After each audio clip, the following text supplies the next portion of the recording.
Valerie Bertinelli's return to TV, Tuesday at 7:30.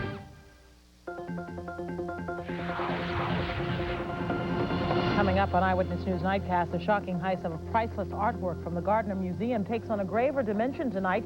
It's revealed that none of the stolen pieces were insured. Should the state repeal the Corey law? Some say it would keep gang members in jail. Others argue it's a violation of privacy. But first, a busy night for Boston police as 3 separate shootings leave 6 people injured. In one incident, a uniformed officer becomes a target. We'll have late details next on Nightcast. Live from WBZ-TV 4, this is Eyewitness News, Nightcast. Good evening. Jack Williams is on vacation. David Whitman joins me. Here's what's happening. City officials say they are more determined than ever tonight to get violent gang members off the streets of Boston. That's following an incident in which a shot was fired at a uniformed police officer. Police say the officer was trying to stop a gunfight between 2 men who were firing at each other as they ran down Blue Hill Avenue. Eyewitness News reporter Casey Kaufman tells us this was one of several shootings in Boston tonight. Boston Mayor Ray Flynn and the city's top police officials huddled on the corner of Blue Hill Avenue and Talbot Avenue in Roxbury around 5 this evening, just moments after a Boston police officer exchanged gunfire with a 17-year-old boy. He saw one man chasing another man across Blue Hill Avenue into the Franklin Field Park. The officer got out of his car, identified himself as a police officer. As I said before, he was in full uniform. The man turned, looked at the officer, and continued to fire at the person he was firing at. He then turned again towards the officer and fired around at the officer. The officer returned the fire and, without hitting the man, did place him under arrest. The point is, when a person sees a police officer in uniform, God forbid we're trying to protect the public, when they totally ignore a uniform and start firing, there's something wrong here.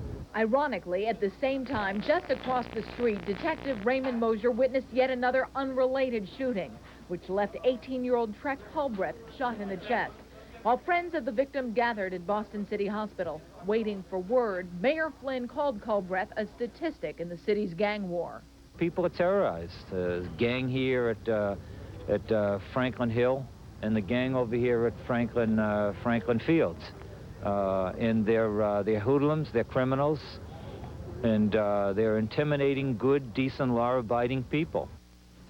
Officials maintain they are fighting the city's crime wave aggressively. They've compiled a list of 102 suspected gang members, but they're not saying whether 17-year-old Curtis Giles of Dorchester, arrested tonight after the shootout with Boston Police Detective Mosier, is on that list.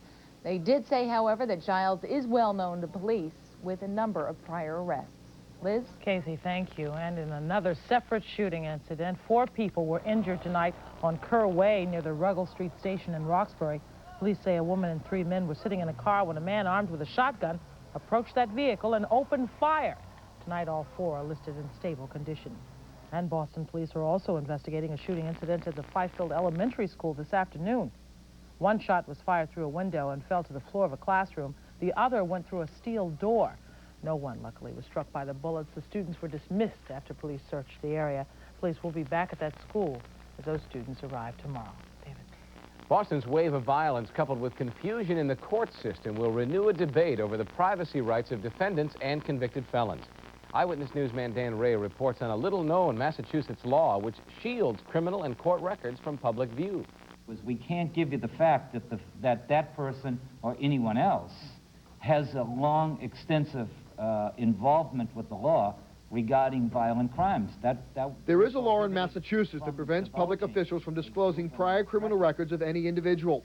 So while Boston Mayor Ray Flynn can announce a sweep for more than 100 suspects with criminal warrants, no one can detail what crimes those individuals have committed. Corey is a privacy act for felons.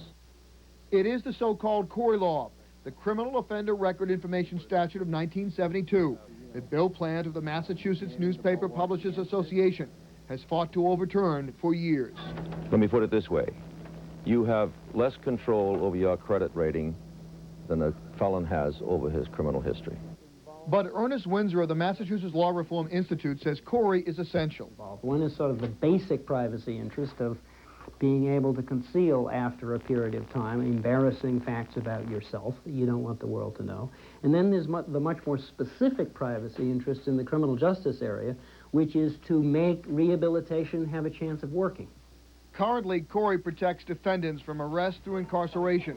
The Lawrence Eagle Tribune won a Pulitzer trying to raise the Corey curtain that protected Willie Horton's furlough record. Even the Dukakis administration now wants to open the Corey curtain. Some change seems certain. What Horton really did was to open the doors and windows on the nature of the Criminal Offender Records Information Act in Massachusetts. There are other kinds of basic human needs which shouldn't be denied people because they screwed up in the past, they did wrong, they were punished for it.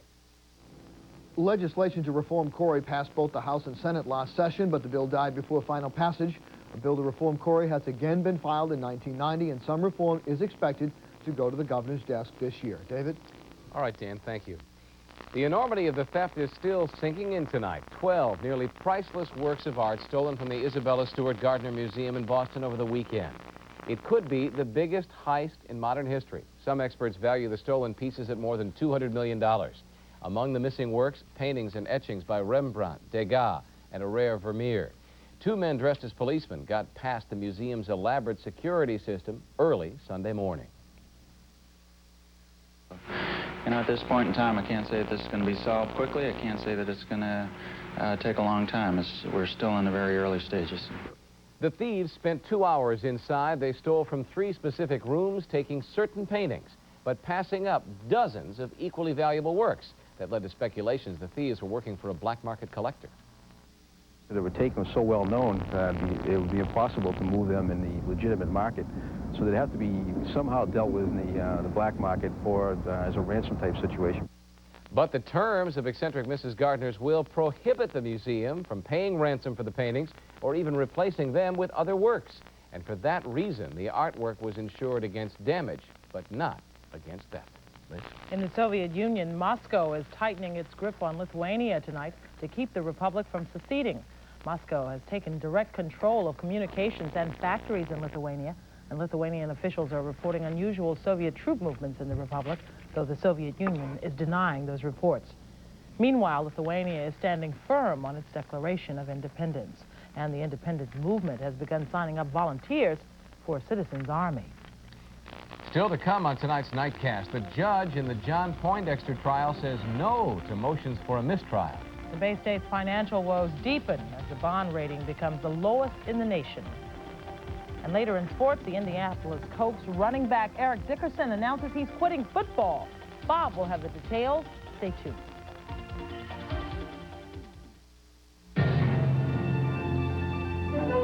This is what American Airlines does better than anyone else. Arrive on time. Again and again. In fact, American has had the best on-time arrival record of the 7 largest domestic airlines for as long as records have been kept. American Airlines, the on-time machine. Graham Marshall was having a bad day, a bad job, There is a man in my office. a bad marriage. I forgive you for failing. Now he just killed to have a good time. Yay! What a shock. Michael Caine, a shock to the system. We mustn't let a little thing like this ruin our evening. Rated R. Starts Friday, March 23rd at theaters everywhere. All right, show us what you got. Step in there now. Let's go. Knock it out. Get into a new thing. Hot Wings. Kentucky Fried Chicken. Fight the right thing. Come on and do some Hot Wings. Get into a new thing. 10 for 10. You finally found a speed you could handle. Hot Wings. Fried Chicken. Spicy, zesty Hot Wings. New from Kentucky Fried Chicken.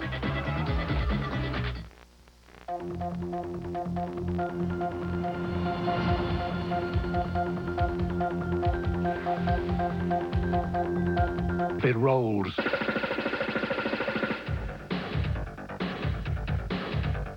Runs. Floats.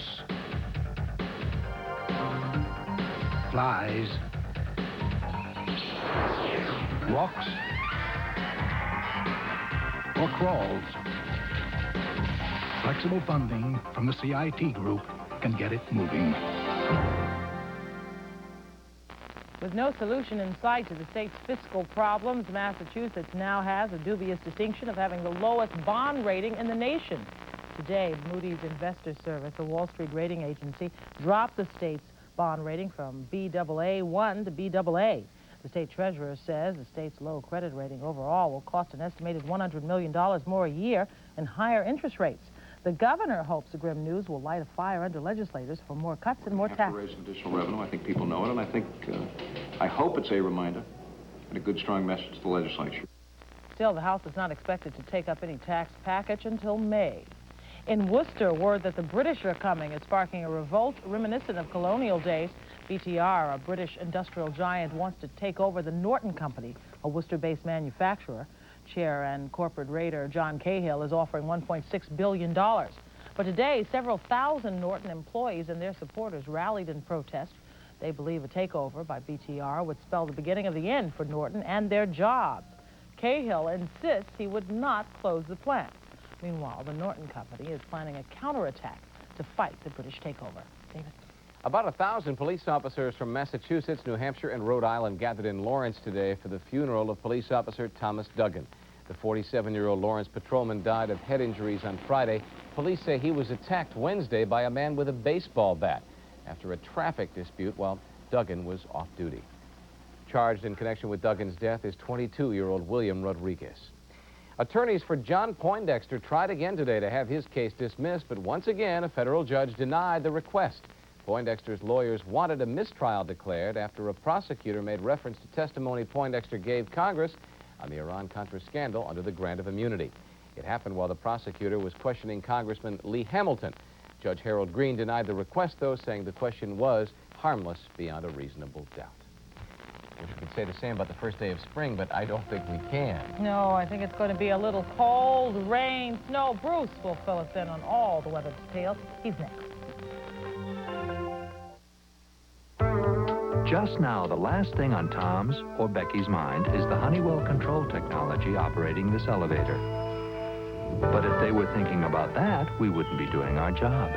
Honeywell, helping you control your world.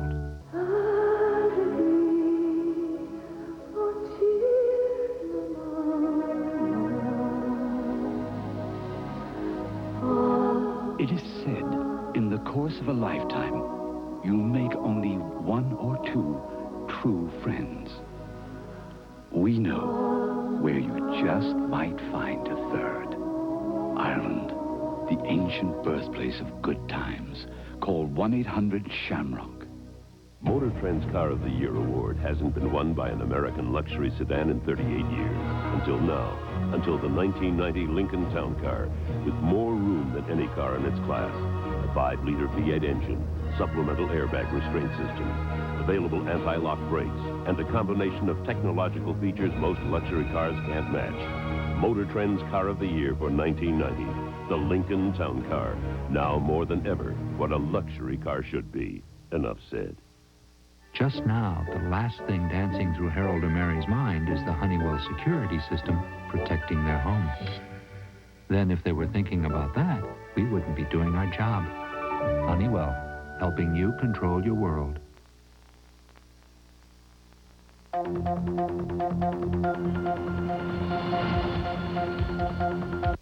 There's something missing in your margarine. Taste, flavor, richness. Land O'Lakes has found what you've been missing. The taste of sweet cream. In Land O'Lakes spread with sweet cream. Just enough sweet cream to make it sweet. Creamy. Buttery. Yet each serving is cholesterol-free. Land O'Lakes spread with sweet cream. The taste you've been missing. Check your calendar. Tomorrow we get to celebrate the first day of spring in typical New England fashion. At 4:19 p.m., I'll be dancing around in my white bucks because I'm doing my Pat Boone impression as well. When the Swallows come back to Capistrano, yeah, springtime is starting for a lot of folks, David. Hi, everybody. We do have springtime out in the far west to the mission of San Juan Capistrano. The Swallows returning there as everybody gathered to sing a serenade Look at those clouds of swallows. Or are they? There's a swallow, but the rest of them weren't. Pigeons returned to Capistrano today. A pigeon problem out there in California as they welcome the return of springtime. And here in the Northeast, we're going to be welcoming spring back with something else, and that is snow. Now, this is all rain, lifting northward. In fact, there have been some thunderstorms down over Long Island and on through Block Island Sound. To the west, more rain is falling, and it's all lifting off to the northeast. But it's what's going on aloft that concerns us, because right now it's warm enough aloft and it's all raining. It's not really much of a problem. We have some heavy rain running from about B for Brockton here down through Narragansett Bay, westward to about westerly Rhode Island up to about Providence. We're flashing the moderate to heavy rain. A few shots of moderate rain shower activity in the Boston area. Otherwise, the light blue is light rain. But look at these clouds dipping down. There's a pool of cool air in the eastern Great Lakes that's whipping around and coming back up through central and western New York State. Now, that's just on the backside of this frontal system. This low is going to move to the south coast and intensify as it moves eastward and beyond us. That means some of the cooler air will start to work into the system, and especially at the higher elevations above 1,500 feet, I'm looking for a pretty good snowstorm out of this, on the order of 5 to 10 inches of snow. That, of course, would include the Berkshires, the Monadnock region, up through the White Mountains and many of the Green Mountains.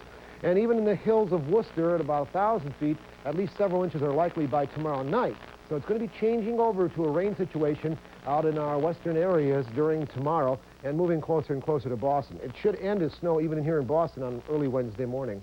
It's 42 now with an east-southeasterly wind. It's in the 30s and 40s over the Cape and the islands westward to New York City and Poughkeepsie. Northward temperatures are in the 30s, and we generally have rainfall except snowing now atop Mount Washington. Showers and cool, the forecast for tonight. Perhaps a thunderstorm in southeastern New England, 40 for a low southeasterly winds and moderate speeds.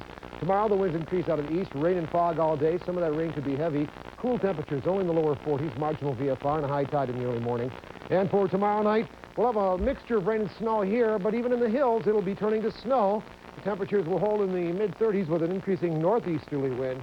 And for Wednesday, it'll end as snow here in the Boston area. And in the afternoon, the sun will come out and the temperatures will move to the mid-40s. But the heaviest snow will, again, be above elevations of 1,500 feet, in particular the hills of Worcester, the Monadnock region, westward out to the New York border, and northward to many of the ski areas. Need it badly, and they're going to get it. Spring skiing. Lots of spring skiing. Thank you, Bruce. And sports spring training is about to begin, or has it already started? Tomorrow it officially begins. Better late than never. They're going to open the season 3 weeks from now. April 9th is the opener for the Red Sox. Red Sox pitching coach Bill Fisher says that the pitchers, his guys, have been working out undercover. I'm just kidding about that, but they're all happy to be going. Sports is next with Scott in for Bob. Stay with us. We've watched her grow up on television. Now, at 30, can Valerie Bertinelli finally make the jump to mature actress? We'll talk to her about her return to TV in the new series, Sydney. Then, why is this small college town in Vermont the center of controversy? See how the outcome of a dispute at Middlebury College may affect colleges across the nation. And she's been living in a monastery since her exile. Can this former Romanian princess now return to royal life? That's on Tuesday's Evening Magazine, 7:30, TV4. Mr. Ian Mackenzie. I'm Angus Mackenzie. Ian's moved down the road. Today, with service to 175 countries, Oh, you've been wanting me an Alistair Mackenzie. UPS delivers to nearly 4 billion people, Also for Mackenzie. including the extraordinary concentration of Mackenzies along the northeast coast of Scotland. Mr. Ian Alistair Mackenzie. No trouble finding me, did you, lad? No trouble at all. UPS, we run the tightest ship in the shipping business. I was looking for something a little bigger. I'll take it. When the moment comes to start life on your own, there's no better card than MasterCard. It's just the bare necessity. With payment flexibility and unsurpassed acceptance, so you can buy what you want. What is this? Where you want. For the way we really live. So what do you think of my place? It's definitely you. MasterCard. Master the moment. A short course in alpine skiing.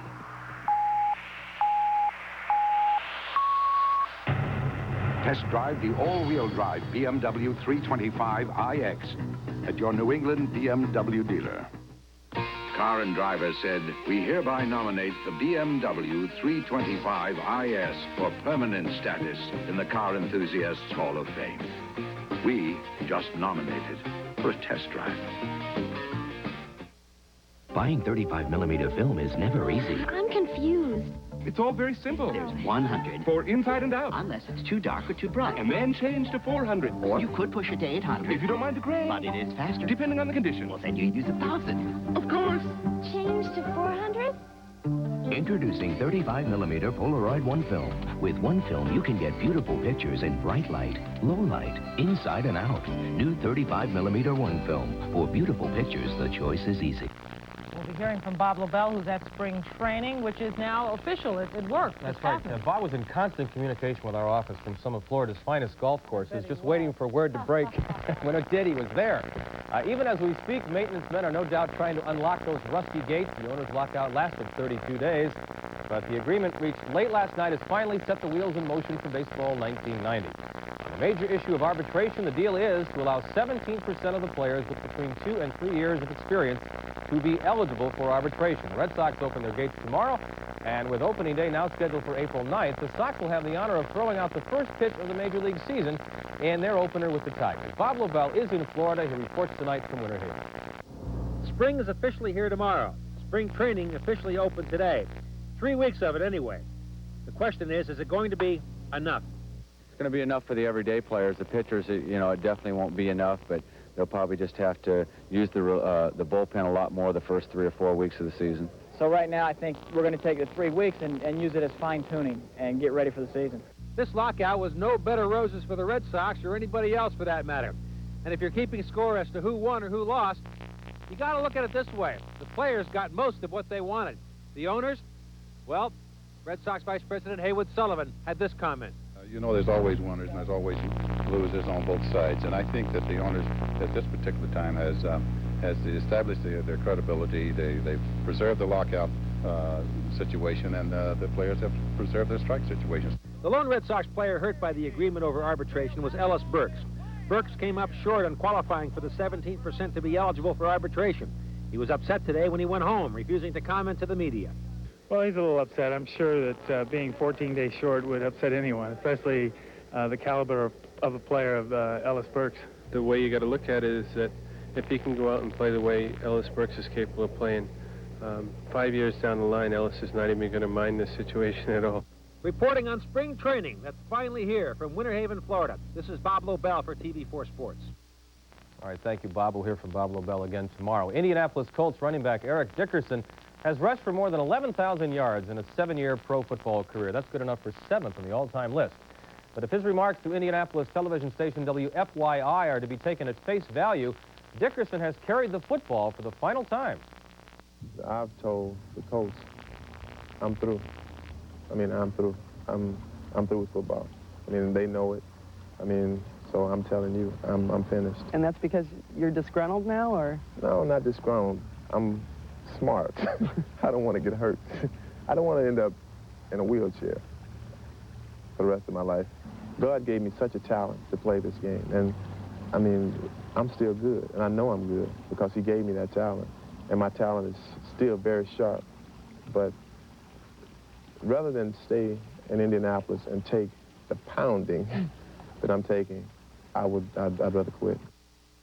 Pretty strong stuff, but you should probably keep in mind that just last Thursday, Colts owner Robert Irsay gave Dickerson permission to approach other teams about a trade. The L.A. County Coroner's Office says that Loyola Marymount basketball star Hank Gathers, who'd been playing with an irregular heartbeat, did not have in his system enough of the medication which had been prescribed to treat his problem when he died playing basketball 2 weeks ago.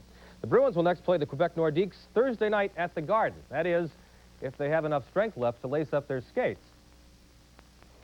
Move forward! Move forward! Get moving! For the lackadaisical play of late, Coach Mike Milbury sentenced the Bruins to 2 sessions of hard labor today, the kind of workouts you almost never see after training camp. We're blowing it. You know, we're blowing a good season. We're blowing what we had is a pretty good roll, and we've forgotten what it takes. And we've got to rediscover what it takes to win hockey games, particularly in this building. Otherwise, we might as well just lose the rest and lose the home ice advantage because it won't do us any good. Oh, he's tough when he has to be. 3-2 the scores for Chicago and Toronto tonight at Maple Leaf Gardens. St. Louis and Calgary 2-2 in the second period. The Celtics appear to be gathering momentum for their playoff storm. They've won 4 of their last 5. Next up, the Cleveland Cavaliers at the Garden on Wednesday night. The Philadelphia 76ers, to no one's surprise, beat New Jersey tonight 108-94, so the Sixers are in first place by a half game over New York now in the Atlantic Division. Boston a game and a half back. Dallas beat Atlanta. Sacramento, Utah, and San Antonio and Phoenix are still playing basketball. That's it. Okay, and in baseball, they can play ball. Can't wait. Okay, thank you. David?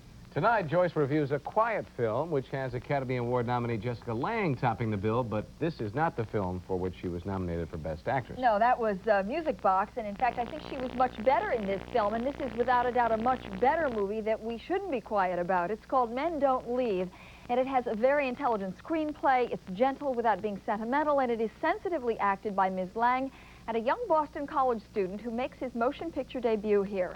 Lange plays a widow with two sons who are trying to rebuild their lives after the sudden death of the father. Enough is enough. Morning, Mom. I'm having breakfast.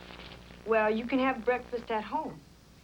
Chris, I don't know what's Mom. going on here, but you are not to spend the night again. Do you understand me?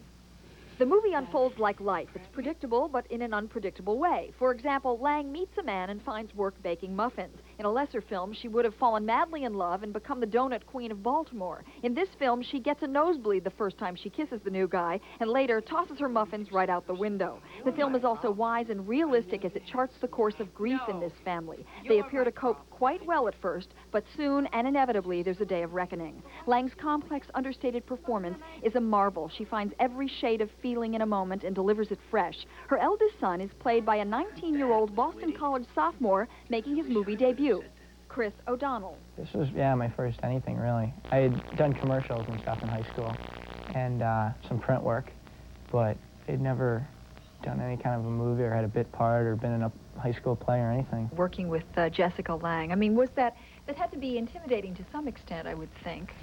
Yeah, it wasn't that bad for me because when I first auditioned for it, they're like, oh, it's a movie with Jessica Lange and this and that.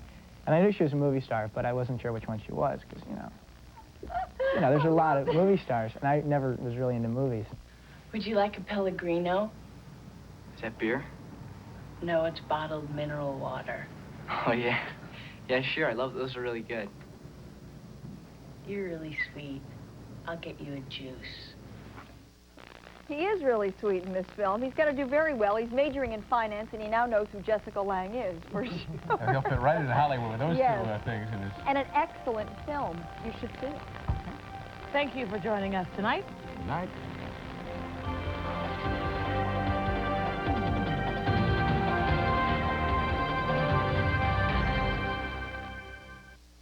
America West, you fly with pride, we care for you. America West, we fly on wings so bright and new. America West Airlines has the most nonstops to Phoenix, Las Vegas, and convenient service all over the West Coast, including Northern and Southern California, Portland, and Seattle. America West, what we service you. Mazda isn't shouting about its spring sales event. Not with values like this 626. With more room and a better basic warranty than Honda Accord, it's priced $966 less. And now get $1,000 cash back plus air or automatic at no extra charge. With up to $1,810 in value, we don't have to shout. But maybe we want to.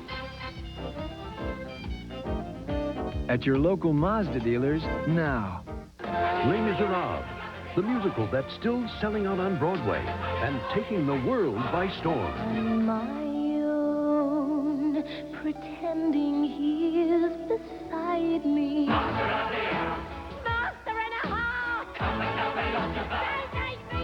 Les Miserables has returned to the Shubert Theater for a limited engagement.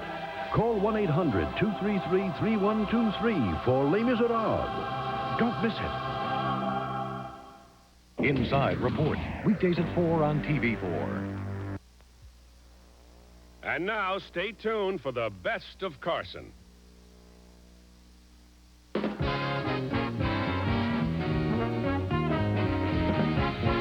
From Hollywood, The Tonight Show, starring Johnny Carson.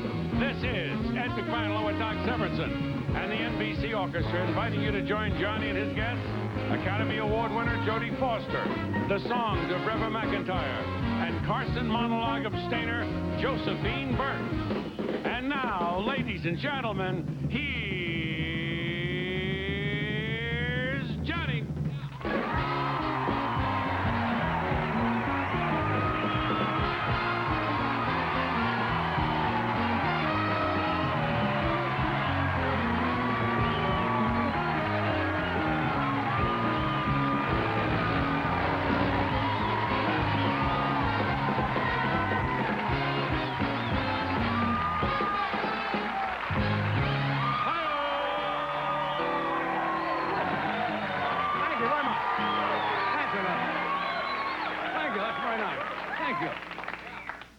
Was that a standing ovation, sir, or do you have prickly heat?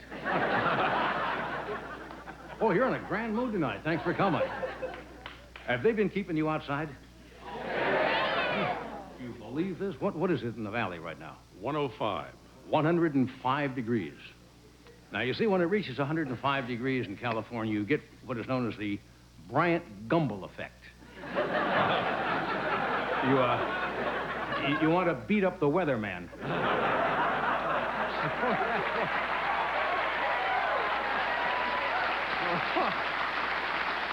You know, I'll tell you, this was a steamer today. It was so hot. Thank you. You were ready for that, weren't you? It was so hot today, a Hollywood weirdo went into the frozen food section of Ralph's and flashed Mrs. Paul.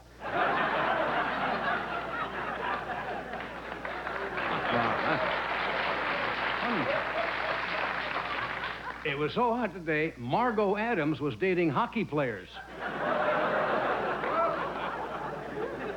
It was so hot today, I got a couple more.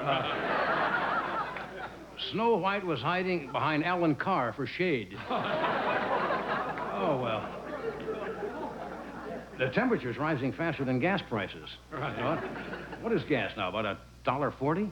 Oh, I'll get to that later. But look on the bright side. It may be 105 degrees to us. But that's 750 in dog degrees.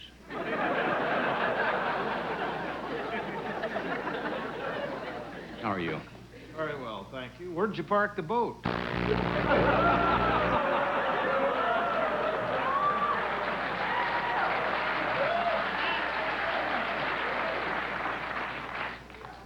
I wish I'd talked to the writers before I came out about that. Or I'd kill you. Speaking of Alan Carr and Snow White, did you see that the Disney company is suing, I guess, the Academy Award people for infringement for using Snow White in an unflattering way? Yeah. Well, they got hit with another suit today. Butterball sued the show for impersonating a turkey.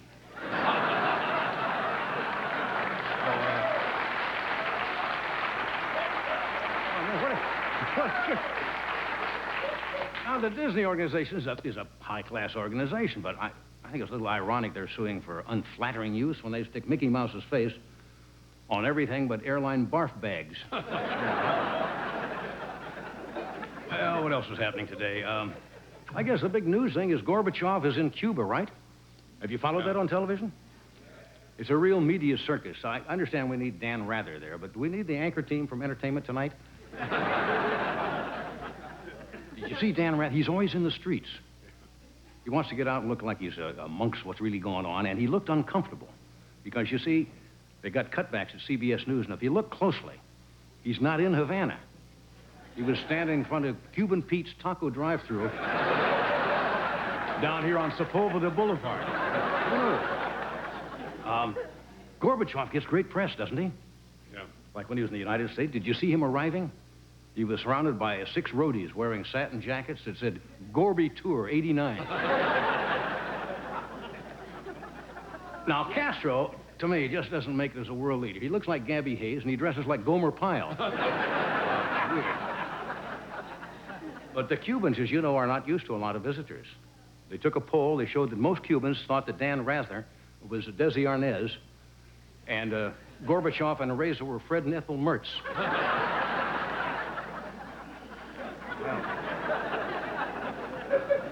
Anyway, I haven't been back since they had that terrible tragedy up in Alaska.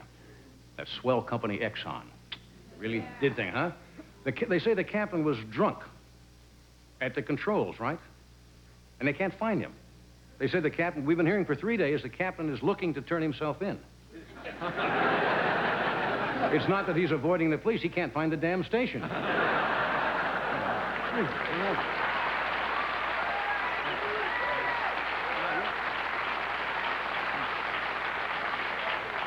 And you know what'll happen? He'll get a slap on the wrist and he'll have to attend oil barge driving school.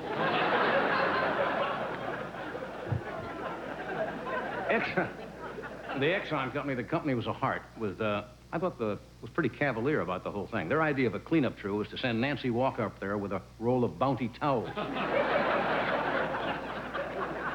Did you know that gas went up, what, 10 cents? At every pump in Southern California? That was the day after the spill. How come it never goes lower when they find oil?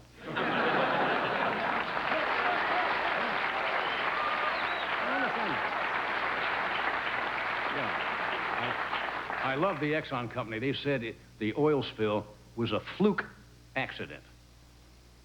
Not only fluke, but salmon, herring, cod, halibut. See, fluke is a fish, you see. Kind of a flat fish. Stays on the bottom for a flat. Hard to spot a flat fluke. Well, I'm just amusing myself. I was so delighted to hear today that Jim and Tammy Baker are recuperating, this is in the paper, in a Florida home for tired evangelists. Personally, I'm about ready to go in a home for people who are tired of evangelists.